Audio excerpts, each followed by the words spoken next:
In the Chinese culture, for thousands of years already,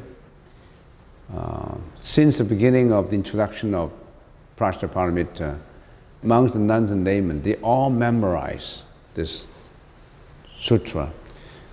In the Chinese characters, it's only 268 words, and more or less the same in English.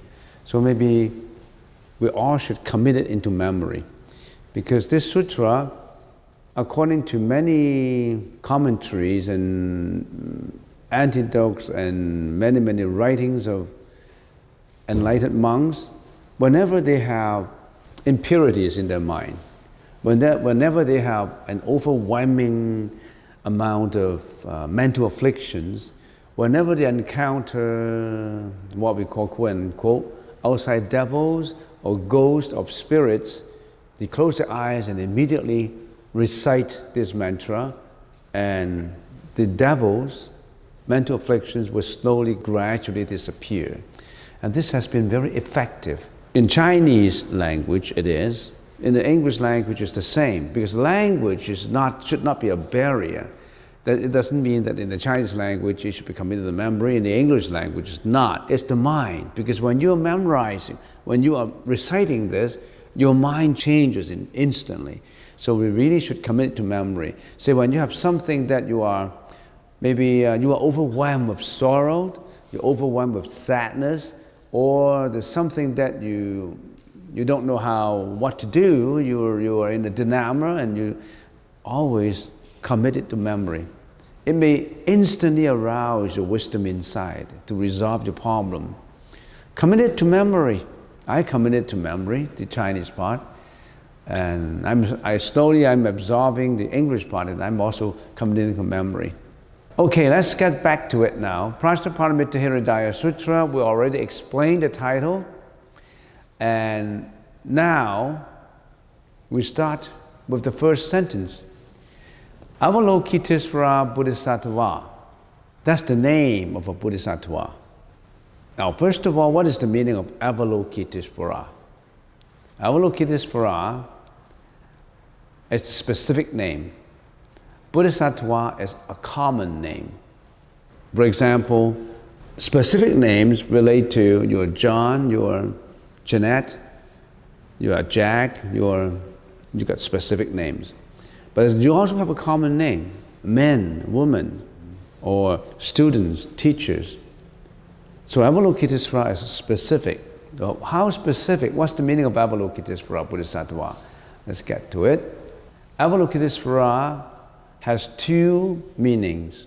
The first one is the Lord who looks down. Avalokitesvara, a Sanskrit word. Isvara means the Lord who is free from all bondage, all human bondage, all mental afflictions bondage. So the Lord simply means the higher level of enlightenment. The Lord who is free from all bondage, from all mental afflictions. That's the first meaning. In the Chinese language, we call it Guan Cheng, no more impurities. So usually when Avalokitesvara is drawn in picture, it's an image, draws the Avalokitesvara, not cross-legged, with one leg hanging down and another leg at the top, all kinds of gestures, because it's free. The second meaning, he who hears the sounds of the world. Svara means the sound. So this Bodhisattva, this enlightened being, always listens to the sound of the world, listening for those who are in need. His compassion renders to all. He's trying to listen all the time to the sound of the world. So when you are in difficulties, when you request help from Bodhisattva, Avalokitesvara, if you recite his name, he will be coming to you to rescue you all the time, no exception. It depends on how sincere you are, how urgent the situation is, but you have to sound it out. So you have to practice sounding it out, Avalokitesvara Bodhisattva. So when you recite mantra, you have to recite with sound. Better to recite with sound. He who hears the sounds of the world. Svara means sound. And this is the names But how about the meaning? Avalokitesvara Bodhisattva embodies one of the two fundamental aspects of Buddhahood. The first one is Maha Karuna, means great compassion. And the second one is Prajna. So remember, we just chanted the Maha Karunika Chitta Dharani. Remember, Nama Ratnatrayaya, Nama Riya Avalokitesvaraya Bodhisattvaya, Mahasattvaya, Mahakarunikaya. That is the great compassion mantra of Avalokitesvara Bodhisattva. Many people here committed that to memory already. That is a very effective mantra which should be committed to memory. In the Chinese temple, all laymen commit all this compassion mantra to memory. So Avalokitesvara embodies two aspects, Maha Karuna, which means great compassion, or somebody call it the great mercifulness, kindness, great compassion, or some people call it the great love. Of course, there's a difference between love and compassion. If we look at it from the perspective of how broad the meaning is, if love is one-sided, it's not compassion. Because usually you love a person and that person doesn't love you, that creates hatred. Because if your husband loves you and you don't love your husband will be mad, right? So that's one-sided. So compassion is to love with no conditions.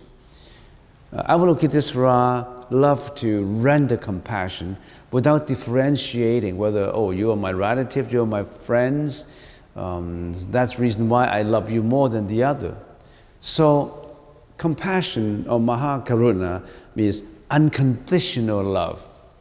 Prajna means wisdom. So Avalokitesvara Bodhisattva, that means the Bodhisattva listen to the sound of the world who is in urgent need of help and renders compassion.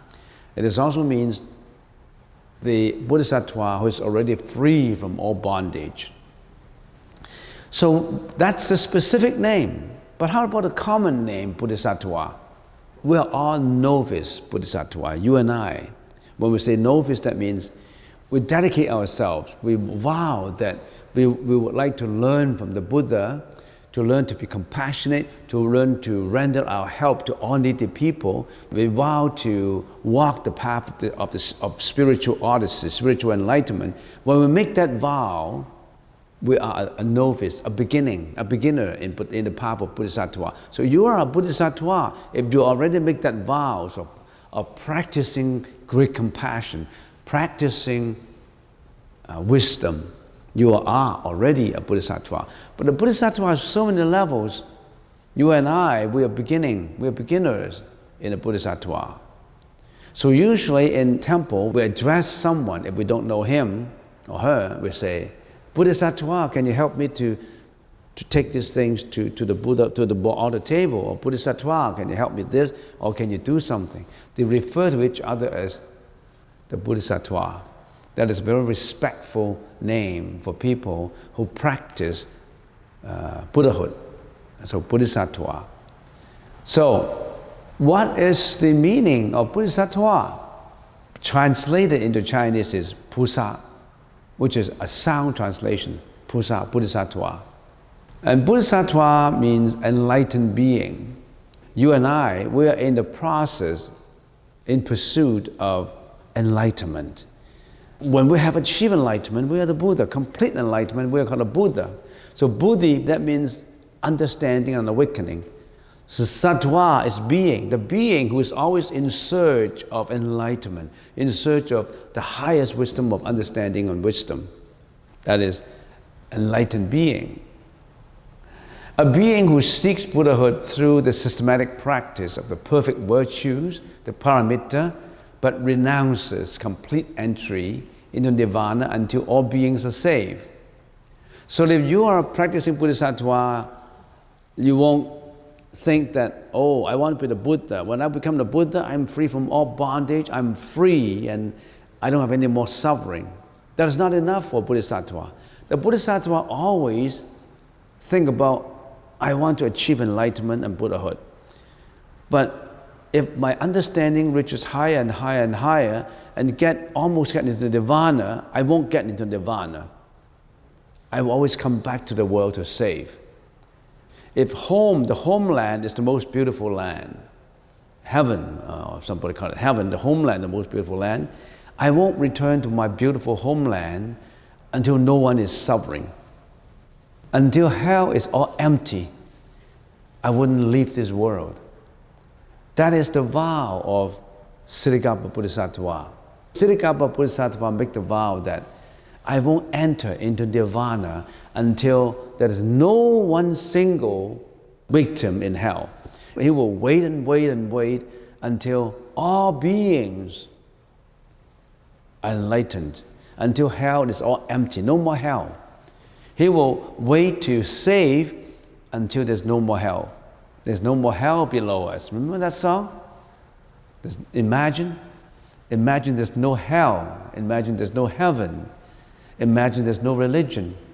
What's the point of religion when you don't need it? No religion, no heaven, no hell, no Buddha. You understand what I mean? You don't need Buddha. You don't achieve nirvana for yourself. Siddhikapa Bodhisattva said, I won't go into nirvana. He is in the neighborhood of nirvana. In other words, he can just use supernatural power to burn up his whole body, and then he can just leave and get into that nirvana state, what is extreme eternity. He does not want to go home until everybody is safe. Going home will be so comfortable. He doesn't want to. He wants to still roam around to make sure everybody is safe. How long would that take?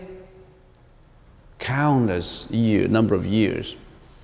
But he won't give up. He will just continue and continue. So Siddhikapa Bodhisattva is sometimes in hell, saving hell victims, sometimes in the animal realm, saving animals, sometimes in the human realm, saving humans. So the determining factor for a Bodhisattva's action is compassion or karuna, 慈悲, supported by the highest insight and wisdom, prajna. So compassion has to be supported by prajna. If you only have compassion but you don't have prajna, you may not exercise the right compassion. So everything must be supported by the wisdom inside of you.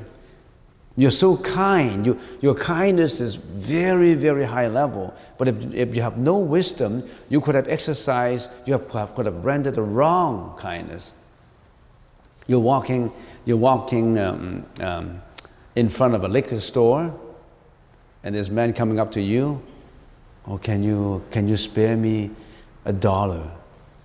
That's a poor man, and I don't have any food. But he's standing right at the liquor store, in front of the liquor store, and you say, okay, here is $5, get yourself some food. You walk away and you walk in the liquor store to get his liquor. So you're actually helping him to perpetuate his bad habit of drinking. So you're going to exercise the right judgment. You've got to have prajna in your compassion. So everything is led by prajna, wisdom. If you don't have wisdom, you could mislead yourself into doing the wrong kind of compassion. You could spoil your kids because of the wrong compassion to your kids. You love your kids so much that you want to give him or her everything, but you don't know how to exercise your right judgment, your right wisdom. So everything must be led by prajna. So that's the meaning of the Bodhisattvas. So Bodhisattva, Avalokitesvara Bodhisattva, when practicing the profound, very profound, prajna paramita. What is prajna paramita? Prajna, remember? Pra means supreme and unique. Jna means consciousness and understanding. Paramita is perfection. Paramad means the other shore. Itta, that means that which has arrived. That means if you have achieved at this supreme and unique understanding, this consciousness, this understanding, close to perfection, you are going from this shore of suffering to that shore of enlightenment, to that paramita, enlightenment. This prajna, this wisdom can lead you From this shore to the other shore. This shore is a shore of life and death. That shore is a shore of nirvana, enlightenment. Leads you to Prajnaparamitta. Indirectly, we can say, believing in the Buddha's practice, and practice according to the Buddha, is not just blind faith. You've got to learn. Following the Buddha's practice, you acquire, you learn this wisdom. Not just say, I believe in the Buddha and I'm saved. The Buddha will save me. The Buddha cannot save you. The Buddha can only tell you, you practice all these, and you will get to the shore, to that shore. If Buddha, by his power, can save you, he would have saved you already. What's the point of telling you all this? He can just take your hands and throw you to heaven. You don't need to learn. But you can't do that. You have to get onto the ship, get onto it, drive that ship, and get to nirvana, and get to the other shore. You got to do it yourself. There's no free lunch, the saying goes, which is a cliche, but it's very philosophical. Nobody can save you. You yourself. Nobody, just you yourself. You save yourself. You got to walk that path. You got to go from that ocean of life and death, flow on it, drive your boat, and get to nirvana. So, Avalokitesvara Bodhisattva, when practicing the Prajnaparamitta, another question comes up. Yeah, I got to take that boat, but what is that boat? What do I have to learn? What do I have to learn in order to go from this shore of confusion, of suffering, of ignorance, of greediness, of jealousy, of hatred? How do I get from this shore of mental afflictions to that shore? How do I do it? There are 6 broad subjects that you have to learn. The Buddha classified this subject broadly first, and then go into each specific subject very, very in great detail. But what is subjects? What is 6 subjects? In other words, when you get into that ship, you got to register with it and take 6 courses. We call it the 6 paramittas. This is just broad categories. That is just the name of the course. Dana, paramitta, giving. Generosity in both material and spiritual sense. You have to learn to be generous, always give. So it's a pity when you always say, how much do I have? How does it benefit me? You always, I, me, ego. How does it help me? First of all, have to learn how to forget about your ego. You have to go egoless. You just consider the whole mass of people. You have to give, learn how to give. How many people really like to give? Well, it seems to be so easy to learn how to give, but how many people would like to give? The lunch that we're eating every day are given by donors. So we're very thankful because the whole temple depends on donations, and every day they come to give. You see how Tom and Natalie, they were sitting at the entrance. They're sitting right there at the gracious hall on the desk, and people just come in to donate. There are people who really like to give. Not just giving to the temples, to give to all charities. And we depend on this giving, and there are people who come to give. But there are people who just come to receive. How does it benefit me? Oh, there's a temple on Stevenson Highway. Is it beautiful? Does it attract people over there? They have a free lunch too. So let's go and get the free lunch. They always want to think about what is free for them, what is better for them. They never think about giving out. You see the difference? You always learn to give, to give, to give. I always quote that Kennedy's quotation. Don't expect what the country can do for you. What you can do for the country. Or don't expect your mom and dad always want to give you everything you want. How do you give to the family? Are you helping your mom in your mom's housekeeping? You know what is the next step of giving? You know what? Giving, right here, we just give you a general term. When you know how to give, what's the implications from it? The first implication I can think of is a person who always learns how to give is a very responsible person. He's always thinking about his responsibility. A responsible father in a family always wants to, how much education I would give to my kid? How should I love my wife? How should I love my kids? A responsible employee would say, how do I do a better job for the company? How do I make everybody happy in the company? How do I build up that company? Well, irresponsible employee to say, they only give me $12 an hour. Right now I'm working all this and I think I'm worth 25. And he going to give me $12, so why should I work hard? He always stay at the idea of $12 an hour and not at the idea of $25 an hour. And the positive thinkers in North America say, they usually advise idle, lazy workers and say, if you think that way, you will never get the $25 return. You are worth $12 an hour, but you're giving out as if you are $25 an hour. Eventually you will reach up to 25 because the boss will look at you and say, oh, this guy, I'm giving you $12 an hour, but look, the way he works, he's worth 25. If I don't give him 25, he will leave, right? That's what the boss thinks. I'm going to give him 25. Maybe I should give him 26 just to make sure that he will stay in my company. So you are the victim of your own laziness. You are the victim of your own non-giving. So always give. Giving gives you the first implication I can think of. A person who likes to give is learning his sense of responsibility. He wants to give. Give out his service. Give out your love. Giving has many implications too. Giving in materiality, and giving in spirituality. Everybody can learn how to give. Oh, look, I'm not a rich guy. How can I? Oh, there's some people who walk in the temple and I see that guy. He walk in the temple and say, and he donated $2,000, $3,000. He must be loaded. He's a filthy rich person. Of course, he can give a lot of money out. I'm not. I'm poor. But don't you know that giving is not just in material, in kinds? Give your advice. Give your love. Give your consideration. Even give your smile. Good morning. Give your smile. Give your courtesy.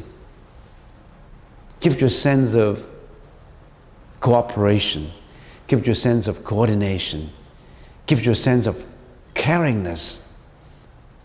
Giving is not always in money. As a matter of fact, the most effective giving is not in money.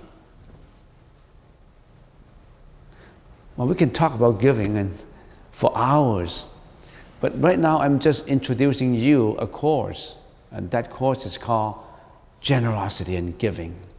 You've got to learn that course. How much time you need to learn that course? At least a few years, I guess.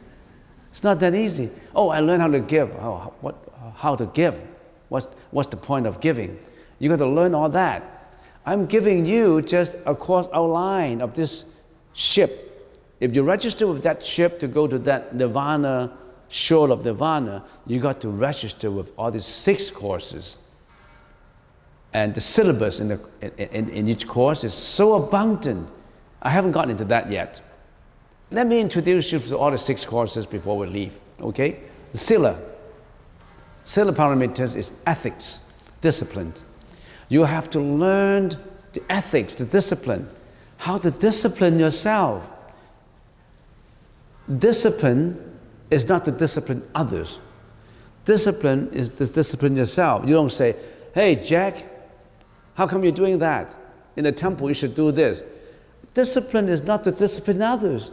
It's to discipline yourself.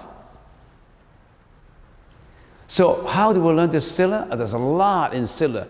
Take that course, otherwise you can't graduate. This ethic course. Zanti parameter, patience and tolerance. Take that course, Zanti, patience and tolerance. There's another course that you should take, Virya, mental strength. You have to learn how to build up your strength, how to work hard, how to be diligent, how to conjure up your energy to strive towards doing it. You know, I think in most universities, they're lacking this course. Have you ever encountered a course that is how to teach you to be more vigorous and work hard in your degree? Not many. I haven't seen in many university syllabuses that they teach you how to work harder, how to build up the energy to achieve all these other courses. Maybe each university should have a course like that, a Virya course, to build up your strength in aiming at your degree. Build up your strength to achieve it. Don't drop out in your first year, second year, third year, fourth year. How to achieve your aim, how to motivate yourself. There's motivational courses. That is Virya. The fifth is Dhyana Paramita, meditation. How to meditate. There are 5 courses which you must take, otherwise you can't graduate. And there's the last course, number 6, which is the most important. That's a prerequisite for each of the 5 courses above. That's a prerequisite. If you don't have that, there's no way that you could complete all these courses. What is that? You should tell me. What is that? Last course? Huh? Oh yeah, you graduated. There's prajna, perfection of wisdom. You gotta have wisdom to guide every one of these 5 courses. If you don't have the perfection of wisdom to guide your giving, you gave out to the wrong guide. If you don't have wisdom in your precepts, in your discipline, you discipline yourself in the wrong way. If you don't have wisdom in Zanti, your tolerance is not exercised in the right direction. For that reason, your Virya, your mental strength, your Dhyana, your meditation, if you don't have wisdom in your meditation has gone astray, gone in the wrong way. There are many meditators who have gone into the wrong way. Watch out. Not all instructors of meditation walk the proper way. So you got to have wisdom to judge whether your master in meditation is right. All right, so I introduced you to those 6 courses, and first of all, you got to be interested in getting registered into that ship of crossing the ocean, and then we register with the 6 courses. As far as the syllabus of each course, we still have to get into more and more and more to it, and hopefully we all can graduate and get into that shore.